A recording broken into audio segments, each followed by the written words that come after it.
गेल्या वर्षभरात साखर आणि उपपदार्थांना चांगला दर मिळालाय। साखर आणि उपपदार्थ विक्रीतून आलेल्या पैशातून साखर कारखान्याचा प्रक्रिया खर्च, तोडणी, वाहतूक, व्याजाची रक्कम वजा जाता अजूनही कारखान्यांकडे पैसे शिल्लक राहिलेत।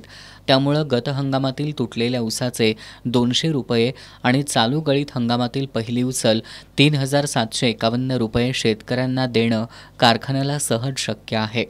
याबाबतचा निर्णय जयसिंगपूरमधील स्वाभिमानी शेतकरी संघटनेच्या ऊस परिषदेत झालाय।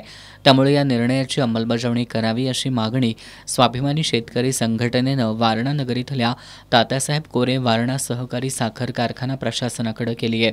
कारखान्याचे कार्यकारी संचालक शहाजी भगत यांना मागणीचे निवेदन देण्यात आलं। याबाबत कार्यवाही झाली नाही तर 11 नोव्हेंबरनंतर तीव्र आंदोलनाला सामोरं जावं लागेल असा इशारा देण्यात आलाय।